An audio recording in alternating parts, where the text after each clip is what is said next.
ایک مرتبہ انسان ذہنی طور پر غلام بن گیا تو نسلوں تک یہ غلامی باقی رہتی ہے.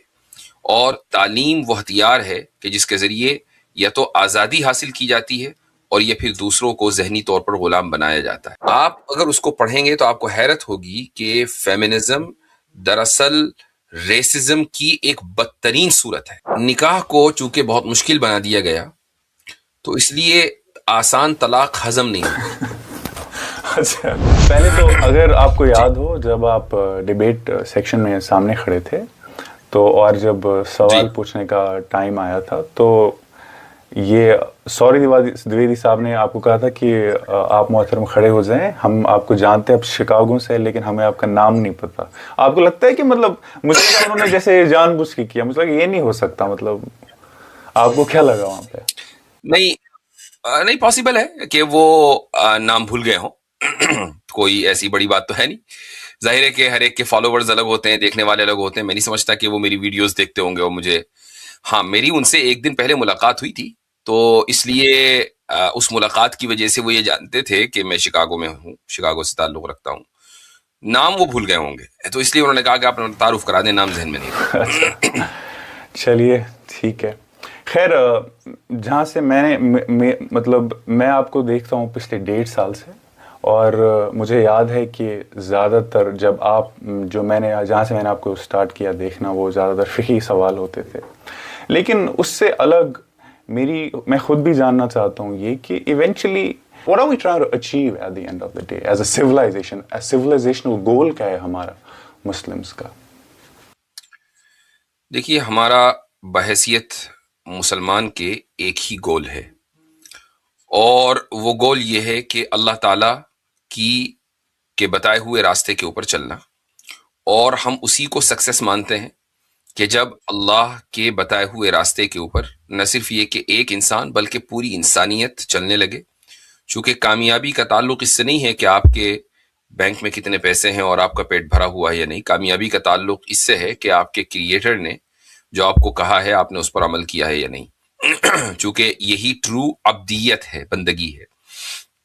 تو ہمارا جو تعارف دنیا میں ہے اور جس کو اللہ نے قرآن میں جا بجا جس کا ذکر کیا ہے، وہ تعارف ہے عبد ہونا. یعنی آپ دیکھیں کہ رسول اکرم صلی اللہ علیہ وسلم کو جو بہت بڑا انعام ملا وہ ہے معراج کا، اسرا کا. اور اس میں آپ علیہ الصلوۃ والسلام کا تعارف کس طریقے سے ہے کہ سبحان الذی اسرا بعبدہ، کہ پاک ہے وہ ذات کہ جس نے جو اپنے بندے کو رات کے سفر پر لے کر گئی. وہاں یہ نہیں کہا کہ جو اپنے رسول کو یا اپنے نبی کو رات کے سفر پر لے کر گئی. عبد کا لفظ استعمال کیا.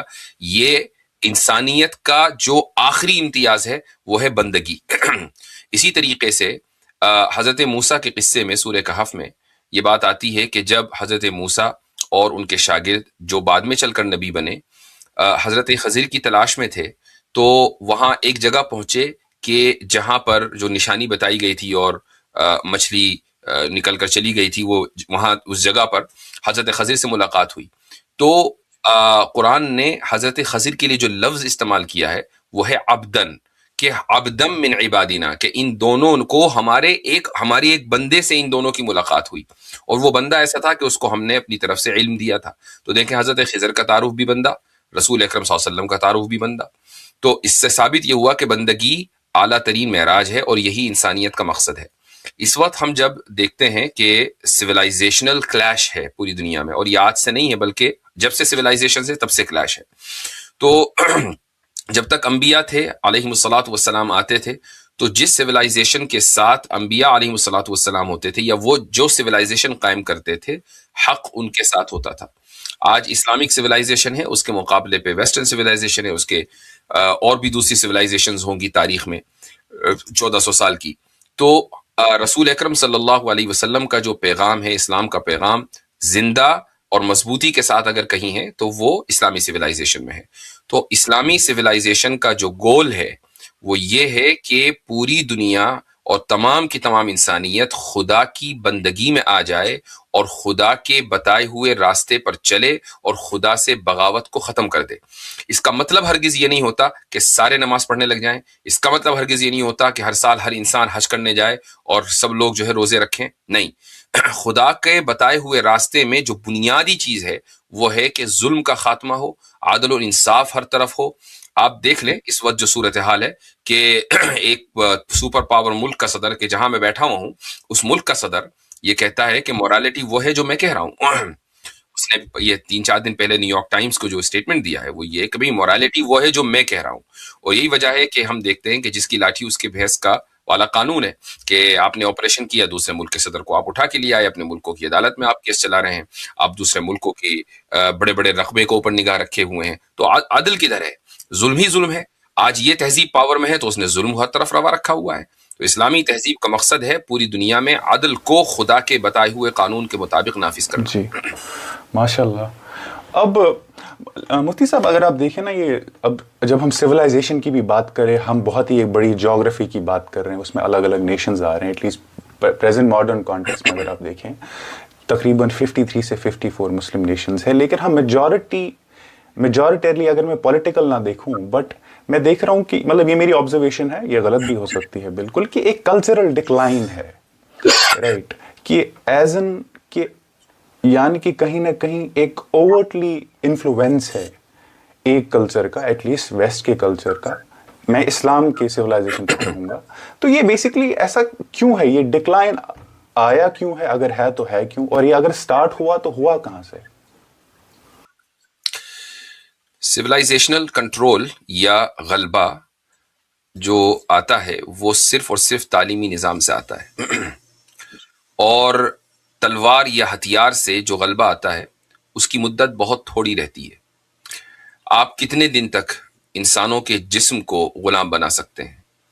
چند سالوں تک یا چند صدیوں تک، لیکن آپ چاہے جتنی صدیوں تک انسانوں کے ذہنوں کو غلام بنا لیں، ایک مرتبہ انسان ذہنی طور پر غلام بن گیا تو نسلوں تک یہ غلامی باقی رہتی ہے۔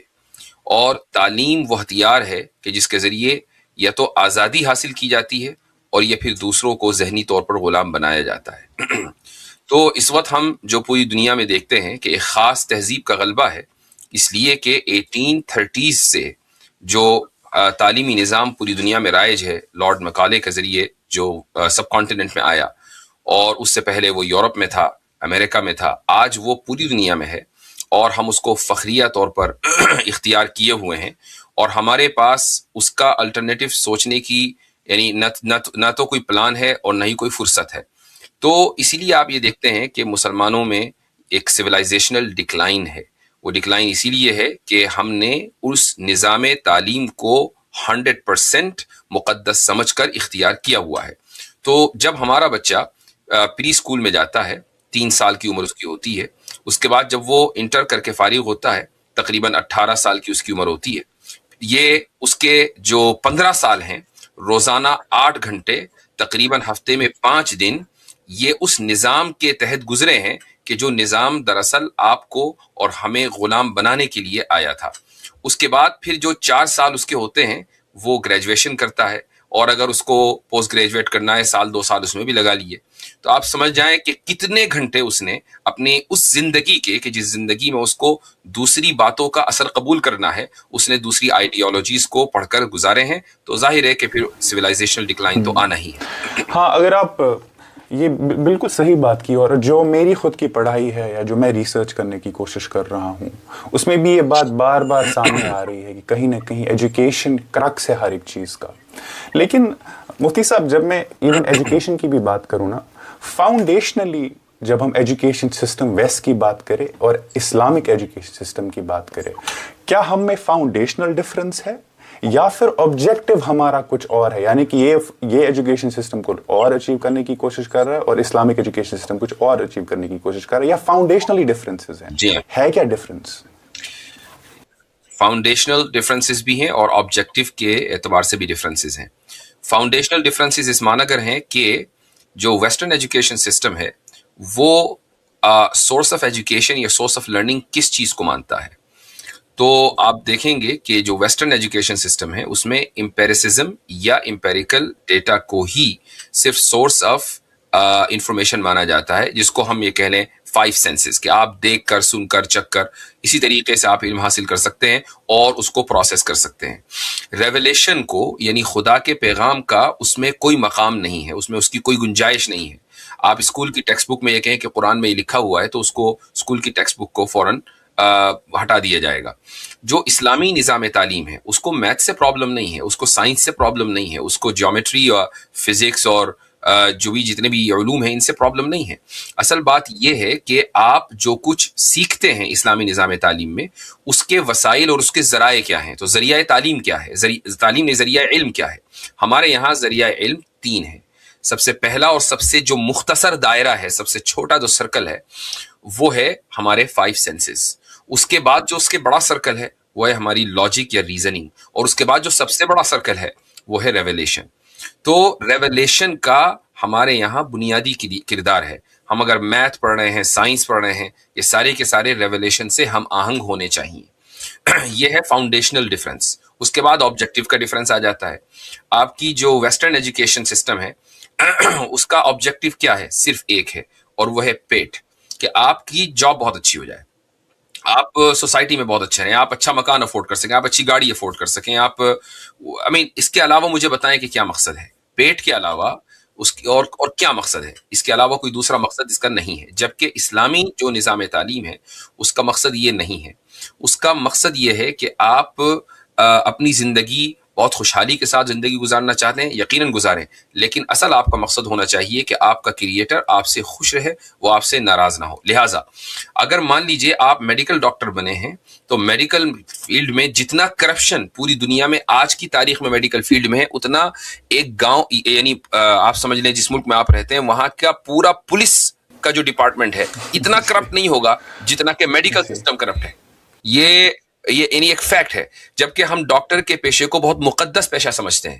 اگر اسلامی نظام سے پڑھا ہوا ایک ڈاکٹر میڈیکل کالج کی تعلیم مکمل کر کے ڈاکٹر بنتا ہے، صبح قیامت تک وہ کرپٹ نہیں ہوگا، چونکہ اس کو اسلام نے یہی بتایا ہے کہ تمہیں انصاف کرنا ہے اور ظلم کو مٹانا ہے۔ آپ اگر اپنے بڑوں سے کبھی معلوم کریں، پہلے زمانوں میں جو حکیم حکما ہوا کرتے تھے، آج بھی کہیں کہیں مل جاتے ہیں، ان کی زندگی کا ایک مقصد ہوتا ہے، وہ یہ کہ بھائی خدمت خلق۔ خدمت خلق کیوں؟ چونکہ ان کو پڑھایا اسی یہی گیا ہے کہ بھائی آپ اگر کسی کی نبض دیکھ رہے ہیں تو اس نبض کے چارج نہیں کریں گے، آپ دوائیں غیر ضروری طور پر نہیں لکھیں گے۔ ہمارے زمانے میں ہاسپٹلز بڑے بڑے بنے ہوئے ہیں، ہاسپٹلز کو چلانے کے لیے ملینز آف ڈالرز یا کروڑوں روپے لگتے ہیں۔ یہ کروڑوں روپے کہاں سے آتے ہیں؟ ڈاکٹرز غیر ضروری طور پر نسخے لکھتے ہیں، غیر ضروری طور پر ٹیسٹ کراتے ہیں، غیر ضروری طور کے اوپر علاج تجویز کرتے ہیں تاکہ ہاسپٹلز چلیں، ایک دوسرے کو ریفر کرتے ہیں تو اس کے پیسے آتے ہیں۔ یہ پورا کا جو پورا کرپٹ نظام ہے، یہ اور جس کو صحیح سمجھا جا رہا ہے، یہ کس کی دین ہے؟ یہ ویسٹرن ایجوکیشن سسٹم کی دین ہے نا۔ اگر اسلامک ایجوکیشن سسٹم سے آپ ایسے ڈاکٹرز نکالیں گے تو کبھی بھی وہ کرپٹ نظام کا حصہ نہیں بنیں گے۔ اوکے، یعنی کہ فاؤنڈیشنلی بھی ہم الگ ہیں، کیونکہ ہمارا جو ایونچولی یعنی کہ ایپسٹمالوجی ہے وہ کہیں نہ کہیں ریولیشن ہے، لیکن ان کا پورا مٹیریل ہے اور سینسز ہیں۔ جی بالکل، اور آبجیکٹیو بھی ہمارا الگ ہے، اور ان کا آبجیکٹیو اوبویسلی میکسیمم پروفٹ ہی ہو گیا اگر آپ یہ والا سسٹم فالو کریں۔ ٹھیک ہے، اب یہ تو ہو گیا کہ بیسکلی ایکسٹرنلی ہوا کیا، بیسکلی ایک اور نظام، تعلیمی نظام آیا اور کس نہ کہیں وہ انفلوئنشل ہو گیا اتنا زیادہ کہ آپ اپنے کلچر کو پروٹیکٹ نہیں کر پائے۔ لیکن اگر میں down the road history, down the line اور ہسٹری میں جاؤں، اب اگر مفتی صاحب میں ٹائم لائن کے تھرو یہ سمجھنے کی کوشش کروں کہ انٹرنل کیا فیکشنز تھے، کیونکہ اگر آپ دیکھیں تعلیمی نظام تو ہمیشہ، کیونکہ سویلائزیشنز الگ تھی تو ان کے موڈ آف کمیونیکیشن، تعلیم بھی الگ ہی ہوگی۔ ایسا کیا ہو رہا ہے یہ میڈیول پیریڈ میں؟ انٹرنل فیکٹرز تھے کچھ جس کی وجہ سے یہ ہم پہ انفلوئنس بھی ہوئے؟ یقیناً انٹرنل فیکٹرز اگر آپ میڈیول پیریڈ میں جائیں، وہ یہ تھے کہ ہم نے تھیوریٹیکل سائنس میں تو خوب ترقی کی تھی، لیکن اپلائیڈ سائنس میں ہم اتنی ترقی نہیں کر پائے۔ یعنی جس کو آپ کہہ رہے ہیں کہ جو تھیوری ہمیں پتہ ہے، اگر ہم اس کو اپلائی کر کے انوینشنز کر رہے ہوتے تو ہماری جو اس وقت آج پوزیشن ہے وہ نہ ہوتی، اور بلکہ وہ پوزیشن ہوتی جو یورپ امریکہ کی ہے، چونکہ انہوں نے اپلائیڈ سائنس میں وہ بہت آگے بڑھ گئے، اور تھیوریٹیکل سائنس تو بالکل شیئرڈ ویلیو ہے پوری دنیا کی۔ ایسا نہیں ہے کہ تھیوریٹیکل سائنس آپ کی پراپرٹی ہے، میری نہیں ہے، یا میری ہے اور آپ کی نہیں ہے. اصل تو یہ ہے کہ آپ نے اس سائنس کو اپلائی کتنا کیا ہے. تو ہم نے کافی حد تک انوینشن مڈل ایجز میں کی ہیں، لیکن اس کو کیپ اپ نہیں کر پائے، اور اس کی ایک بڑی وجہ ہے. اس کی وجہ یہ ہے کہ جہاں یورپ کو اپر ہینڈ حاصل ہے اور اسلامک کنٹریز کو اپر ہینڈ حاصل نہیں ہے، وہ یہ کہ سائنٹیفک کمیونٹیز کی گورنمنٹ نے سرپرستی نہیں کی ہمارے یہاں، یعنی اسلامک گورنمنٹس نے. خلافت عثمانیہ ہو یا اور بھی ہو، تو سائنٹسٹ اگر کوئی چیز انوینٹ کرتا تھا یا کوئی کتاب لکھتا تھا تو وہ اس کا اپنا ذاتی ایفرٹ ہوتا تھا. اور مان لیجئے کو اس نے کوئی بہت اچھی کتاب لکھ دی، بہت اچھا کام کر دیا، تو بھائی سلطان نے یا خلیفہ نے تھوڑی بہت اشرفیاں اس کو انعام میں دے دی، بات ختم ہو گئی، ملا ملا، نہیں ملا نہیں ملا.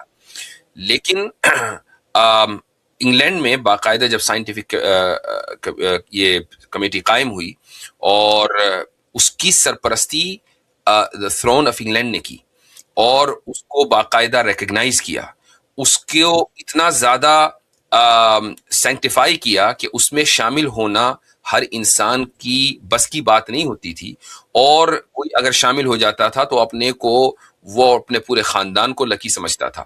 تو سائنسدانوں کی خدمات کو اس طریقے سے جب اپریشیٹ کیا گیا تو اچھے اچھے دماغ سامنے آئے اور سائنس کہیں سے کہیں پہنچی.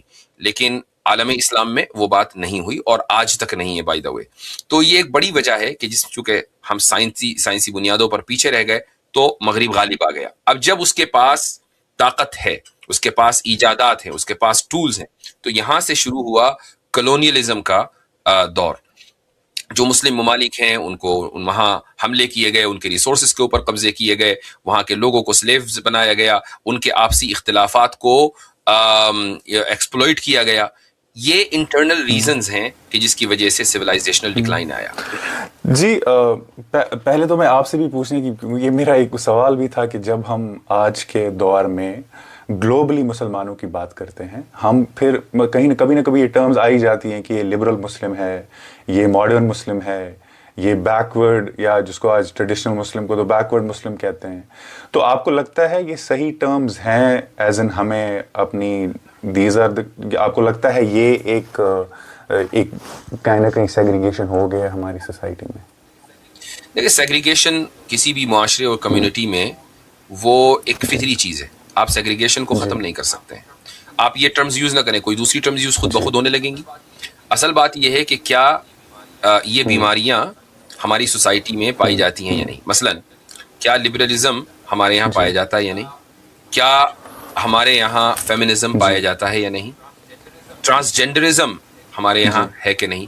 یہ آئیڈیالوجیز اس وقت یورپ میں یورپین آئیڈیالوجیز ہیں، یہیں سے نکلی ہیں. تو یورپ میں تو آپ کو ہر جگہ ملیں گے اس طرح کے لوگ. جب یہ تقسیم یورپ میں موجود ہے، یہ تقسیم ویسٹ میں موجود ہے یا امریکہ میں موجود ہے کہ یہاں لبرل لوگ بھی ہیں اور پھر کنزرویٹو بھی ہیں گوروں میں، اسی طریقے سے مسلمانوں میں بھی یہ تقسیم ہے اور اس کا وجود ہے. چونکہ ایک بہت بڑی تعداد مسلمانوں میں ایسی ہے کہ جو لبرلزم والی آئیڈیالوجی کو سبسکرائب کرتی ہے، یا وہ فیمنسٹ اپنے آپ کو آئیڈینٹیفائی کرتے ہیں، خصوصاً خواتین. تو جب یہ ہے تو فیمنسٹ مسلم کہا جائے گا، لبرل مسلم کہا جائے گا، پھر ٹریڈیشنل مسلم ان کے مقابلے میں کہا جائے گا، کنزرویٹو مسلم کہا جائے گا. یہ ڈریگیٹوری ٹرمز نہیں ہیں، یہ کسی فکر کو اور اس فکر سے وابستہ افراد کو آئیڈینٹیفائی کرنے کے ڈیریگیٹری نہیں ہے یہ، بس اگر کوئی سوری ٹو انٹرپٹ یو کہ آپ کی فکر اگر کوئی ٹرم ڈریگیٹوری ہو تو ٹھیک ہے. مثال کے طور پر آپ ہی کہ بھائی یہ بیکورڈ ہے، تو یہ بیکورڈنس یہ ڈریگیٹوری ٹرم ہے، اس سے بچنا چاہیے. چونکہ بیکورڈنس کوئی چیز نہیں ہوتی، مطلب آپ اپنے آپ کو پروگریسو مان رہے ہیں اور آپ کے پاس کوئی دلیل نہیں ہے کہ آپ پروگریسو. ایک ٹرکش رائٹر ہیں، شاید آپ نے ان کا نام سنا ہو، ان کا نام ہے مصطفیٰ اکیول. وہ ایک کتاب لکھتے ہیں، ری اوپننگ آف مسلم مائنڈز.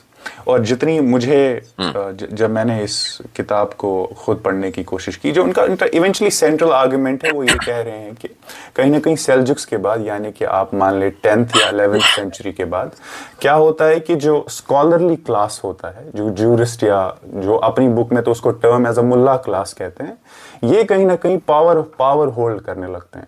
اس سے یہ ہوتا ہے کہ اس سے پہلے جو ہماری ہسٹری تھی وہاں پہ ہمیشہ پاور بیلنس تھا رولر میں اور اسکالرلی کلاس میں.